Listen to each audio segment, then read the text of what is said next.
오늘 읽은 말씀의 근거에서 나의 계획과 하나님의 뜻이라고 하는 제목으로 말씀드리겠습니다. 우리는 계획하며 삽니다. 계획이 없으면 삶은 쉽게 흩어지고 작은 바람에도 흔들립니다. 그래서 우리는 내일을 준비하고 우리가 걸어갈 길을 계산하고 가능한 결과를 예상하며 살아갑니다. 학생은 진로를 계획하고 부모는 자녀의 길을 함께 계획합니다. 직장인은 다음 단계를 생각하며 준비를 하고 교회도 사역의 방향을 세웁니다. 계획 자체가 악한 것은 아닙니다. 오히려 지혜로운 계획은 하나님께서 주신 책임의 좋은 표현이라 할 수 있습니다. 그러나 잠언 19장 21절은 우리에게 한 가지 더 깊은 진리를 깨닫게 합니다. 사람의 마음에는 많은 계획이 있지만은 마지막에 완전히 서는 것은 사람의 계획이 아니라 하나님의 뜻이다라고 하는 사실입니다. 이 말씀은 인간의 계획을 무가치하게 만들지 않습니다. 다만 인간의 계획이 최종적인 주권이 아니다라고 하는 것을 우리에게 알려줍니다. 우리는 계획하지만 하나님은 이루십니다. 우리는 길을 예상하지만 하나님은 길의 끝을 아십니다. 우리는 지금 보이는 것에 근거해서 판단하지만 하나님은 시작과 끝을 함께 보고 계십니다. 그러므로 성도의 삶은 계획을 포기하는 삶이 아니라 계획을 하나님 앞에 내려놓는 삶입니다. 성도는 자기의 길을 성실히 준비하되 그 길을 절대화해서는 안 됩니다. 성도는 자기의 뜻을 분명히 품되 마지막에는 주의 뜻이면 우리가 살기도 하고 이것이나 저것을 하리라는 야고보 4장 15절의 고백으로 우리는 돌아가야 합니다. 철학자 키에르케고르는 그의 1843년 일기에서 삶과 관련해서 아주 유명한 말을 남겼습니다. 철학이 말하듯이 삶은 뒤돌아보아야 이해된다는 것은 참으로 옳다. 그러나 그 때문에 사람들은 또 하나의 명제를 잊는다. 삶은 앞으로 살아내야 한다는 것이다. 우리 각자의 삶을 돌아보도 마찬가지입니다. 뒤돌아보면 우리의 삶이 이해가 됩니다. 그러나 우리가 해야 하는 것은 단지 뒤돌아보면서 하나님께서 내 삶을 붙드셨다라고 하는 것만이 아니라 우리는 앞으로 나아가야 한다라고 하는 것입니다. 이 말은 성도의 삶을 깊이 설명해 줍니다. 우리는 앞날을 다 알고 걷지 않습니다. 지금 내가 하는 선택이 훗날 어떤 의미로 연결이 될지 우리는 알지 못합니다. 오늘의 지연이 보호였는지, 오늘의 실패가 훈련이었는지, 오늘의 만남이 하나님의 준비였는지 그 순간에는 다 알 수가 없습니다. 그러나 시간이 지난 뒤에 돌아보면 보이는 것이 있습니다. 그때는 우연처럼 보였던 것이 하나님의 섭리였고 그때는 막힌 것처럼 보였던 것이 더 깊은 길을 내는 하나님의 문이었음을 우리는 알게 됩니다. 그때는 상실처럼 보였던 일이 우리 마음을 낮추어서 하나님께 더 가까이 가게 하는 은혜였다는 것을 우리는 깨닫게 됩니다. 그러나 중요한 것은 이것입니다. 우리는 뒤돌아본 후에야 이해할 수 있지만 삶은 앞을 향해 나아가야 한다는 것입니다. 신앙은 모든 설명을 손에 쥔 뒤에 걷는 것이 아닙니다. 설명이 부족해도 하나님을 신뢰하기 때문에 걷는 것입니다. 요셉은 애굽으로 팔려갈 때 자기 인생의 결말을 알지 못했습니다. 모세는 광야에서 양을 칠 때 그 시간이 이스라엘을 인도할 지도자로 준비되는 과정임을 몰랐습니다. 다윗은 양을 지키던 들판에서 훗날 이스라엘을 목양할 왕의 마음이 빚어지고 있음을 그는 알지 못했습니다. 그러나 하나님은 그들의 지나온 날을 버리지 않으셨습니다. 하나님은 상처와 실패와 지연과 훈련과 만남과 기다림까지도 자신의 뜻 안에서 엮으셨습니다. 하나님의 뜻은 때로는 갑작스러운 궤도 수정처럼 찾아올 때가 있습니다. 사도 바울의 다메섹 길처럼 한순간 내 방향이 바뀌는 때가 있습니다. 그러나 대부분의 경우 하나님의 뜻은 우리가 걸어온 그 길의 연장선 위에서 서서히 드러납니다. 오늘 우리에게 맡겨진 일을 성실히 감당하는 것, 지금 곁에 있는 사람을 존귀히 대하는 것, 내가 범한 작은 죄를 회개하는 것, 눈앞의 책임을 회피하지 아니하는 것, 말씀과 기도로 내 마음을 지키는 것, 그 모든 것이 하나님의 뜻 안에 있다라고 하는 것을 우리는 아는 것이 중요합니다. 하나님의 뜻은 먼 미래의 비밀지도만이 아니라 오늘의 순종입니다. 그러므로 성도는 하나님의 뜻을 물을 때 먼저 이렇게 물어야 합니다. 하나님, 제 인생 전체를 다 보여주십시오. 그러면 제가 따라가겠습니다 라고 기도할 것이 아니라, 하나님, 오늘 제가 순종해야 할 말씀은 무엇인지 우리는 하나님 앞에 물어야 됩니다. 하나님이 아직 보여주지 아니한 미래를 억지로 열려고 하기보다 이미 보여주신 말씀 안에서 내 삶 가운데서 내가 순종하는 것이 바로 믿음의 길이라는 것을 우리는 분명히 알 필요가 있습니다. 영국 시인 윌리엄 카우퍼의 시 Light Shining Out of Darkness라고 하는 시가 있습니다. 어둠으로부터 반짝이는 빛으로 번역할 수 있는 시입니다. 이 시에서 제가 방금 말씀드린 이 주제를 매우 아름답게 이야기하고 있습니다. 이런 내용이 나옵니다. Behind a frowning providence, he hides a smiling face.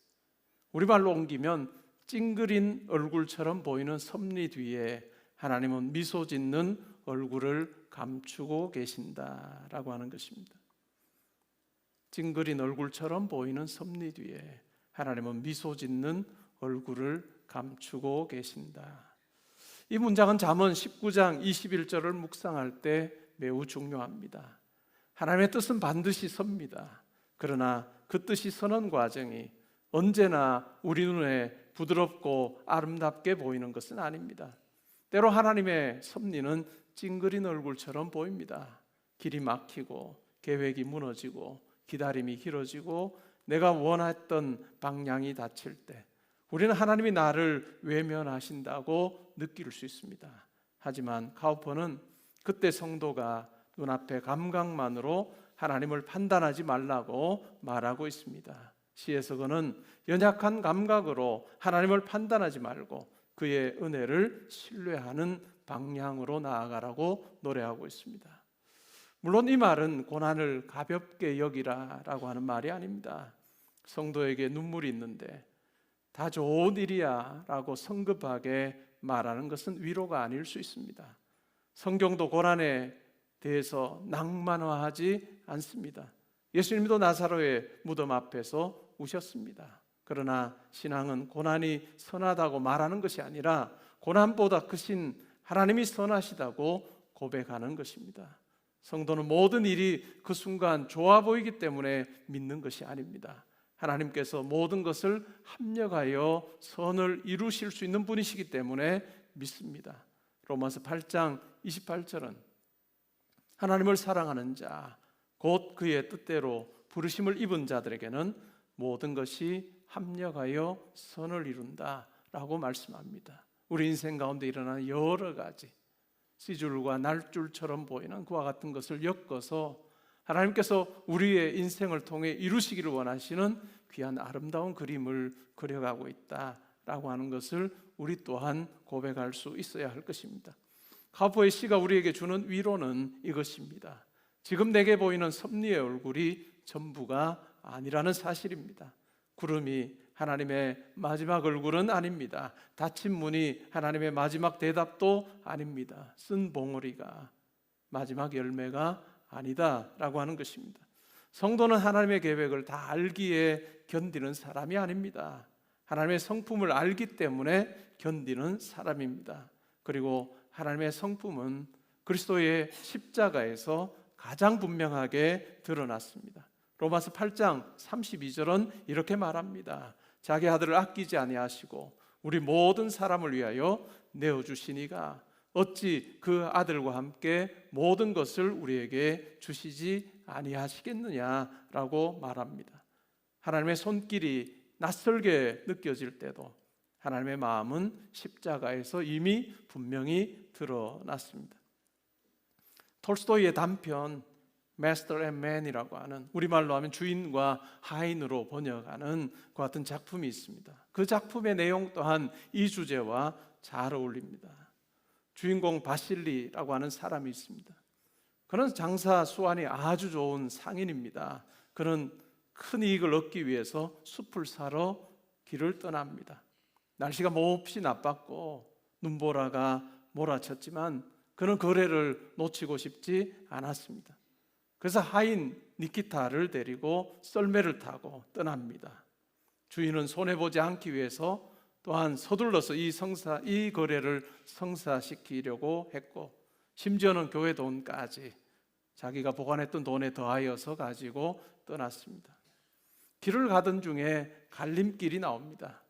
안전하지만 먼 길이 있고 가깝지만 위험한 길이 있었습니다. 하인은 더 잘 표시된 길이 낫다고 생각하지만 주인은 빠른 길을 택합니다. 그의 마음에는 더 빨리, 더 많이, 더 유리하게 라고 하는 계산으로 가득합니다.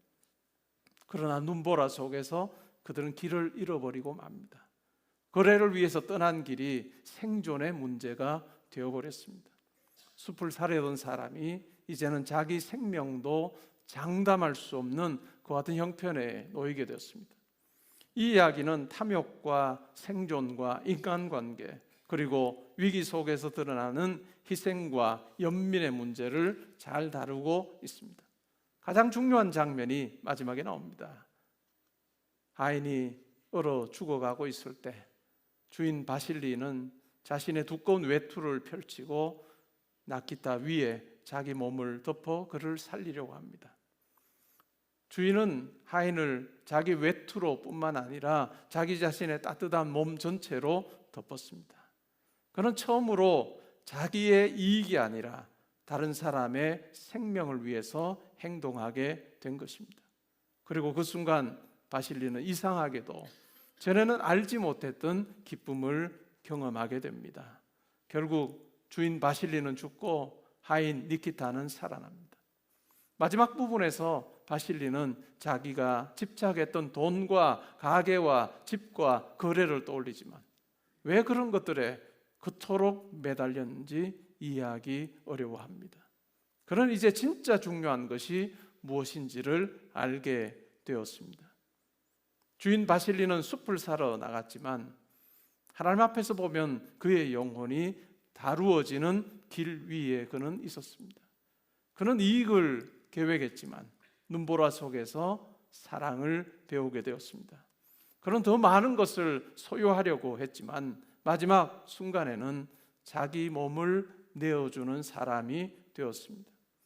사람의 마음에는 많은 계획이 있습니다. 그러나 그 계획보다 더 깊은 곳에서 하나님은 사람의 마음을 다루고 계십니다. 물론 톨스토이의 이야기가 복음은 아닙니다. 그러나 이 이야기는 복음을 향한 하나님의 그림자처럼 우리로 하여금 생각하게 합니다. 진정한 주인은 누구입니까? 세상은 돈과 힘을 가진 사람을 주인이라고 부릅니다.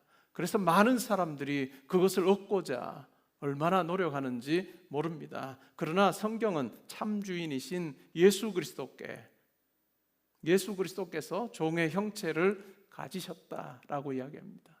빌립보서 2장은 그리스도께서 자기를 비워 종의 형체를 가지셨고 십자가에서 죽기까지 하나님께 복종하셨다라고 그렇게 증언하고 있습니다. 톨스토이의 나오는 주인 바실리는 마지막 순간 자기 하인을 덮어서 살리지만 예수 그리스도는 죄인된 우리를 살리기 위해 십자가에서 자기의 생명을 내어주셨다는 것입니다. 그러므로 성도는 하나님의 뜻을 말할 때 언제나 십자가로 돌아가야 됩니다. 하나님의 계획은 알 수 없을 때가 많습니다. 그러나 하나님의 사랑, 우리를 향한 하나님의 사랑은 이미 십자가에서 분명히 밝히 드러나 있다는 사실입니다. 잠언 19장 21절 앞에서 성도는 세 가지 자세를 가져야 할 것입니다. 첫째는 겸손해야 합니다. 내가 계획했으니 반드시 이렇게 되어야 된다라고 하는 마음을 내려놓아야 됩니다. 잠언 16장 9절은 이렇게 말합니다. 사람이 마음으로 자기의 길을 계획할지라도 그의 걸음을 인도하시는 이는 여호와시니라 라고 말합니다. 둘째는 신뢰해야 합니다. 내가 하나님의 계획을 다 알지 못해도 하나님은 여전히 나를 사랑하십니다. 그 사랑은 환경의 편안함이 아니라 십자가로 증명되었다라고 하는 것입니다. 셋째는 순종해야 합니다. 하나님의 뜻은 알아내야 할 정보이기 이전에 우리가 걸어가야 할 길입니다. 오늘 사랑하고, 오늘 용서하고, 오늘 정직하고, 오늘 감사하고, 오늘 기도하는 것, 그것이 성도가 하나님 앞에, 하나님의 뜻 앞에 서는 방식이라는 것입니다. 성도 여러분, 여러분의 인생을 위해서 계획하십시오. 그러나 기도하며 계획하십시오. 준비하십시오. 그러나 교만하지 마십시오. 길이 열리면 감사하며 걸어가고, 길이 닫히면 원망하기보다 분별을 구하십시오. 갑작스러운 궤도 수정이 찾아오면 하나님이 나를 버리신 것이 아니라 더 길을 인도하실 수 있는, 더 깊은 길로 나를 이끌고 계심을 분명히 기억하시면 좋겠습니다. 그리고 평범한 하루가 반복이 될 때도 그 안에 하나님께서 당신의 계획을 조용히 이루고 계심을 여러분 의심하지 마시기 바랍니다. 사람의 마음에는 많은 계획이 있습니다. 그러나 오직 여호와의 뜻만이 완전히 섭니다. 이 말씀은 우리의 계획이 무너질 수 있다는 두려운 말씀이면서 동시에 하나님의 뜻이 반드시 선다라고 하는 복된 약속이라 할 수 있습니다. 내 계획은 흔들릴 수 있지만 하나님의 뜻은 분명히 선다는 사실입니다. 내 생각은 좁을 수 있지만 하나님의 지혜는 깊다는 것입니다. 내 눈에는 섭리가 찡그린 얼굴처럼 보일 수 있지만 십자가는 그 뒤에 감추어진 하나님의 사랑의 얼굴을 우리에게 선명하게 보여줍니다. 그러므로 우리는 오늘도 이렇게 기도할 수 있습니다. 주님, 제 마음에는 많은 계획이 있습니다. 그러나 저의 계획보다 주님의 뜻이 더 선합니다. 제가 다 알지 못해도 주님을 신뢰하게 하소서. 제가 걸어온 길도, 갑자기 바뀐 길도, 아직 보이지 않는 길도 주님의 손에 맡깁니다. 오직 여호와의 뜻만이 완전히 서게 하시고 그 뜻 안에서 제가 겸손히 걷게 하소서. 2026년 하반기를 시작하며 우리가 이 마음으로 이러한 기도를 올려드리며 하나님의 뜻 앞에 순종하며 살면 좋겠고, 거창한 하나님의 뜻을 구하기 전에 하나님께서 내게 허락하신 하루 속에 감사하고 겸손하고 순종하고 많은 이들을 따뜻이 대하는 그와 같은 우리 오늘의 하루의 순종, 오늘 하루의 하나님 앞에서의 우리의 계획이 그 작은 말과 행동을 통해서 아름답게 이루어지는 삶을 삶으로 2026년 하반기도 하나님께서 저와 여러분을 보실 때마다 내 마음에 맞는 자라고 하시는 인정하심과 칭찬이 있는 그 같은 아름다운 삶 되시기를 주님의 이름으로 축복합니다. 아멘. 이 시간 우리 들은 말씀 생각하며 하반기의 삶을 놓고 하나님 앞에 기도하는 시간 가지겠습니다. 우리 함께 기도하겠습니다.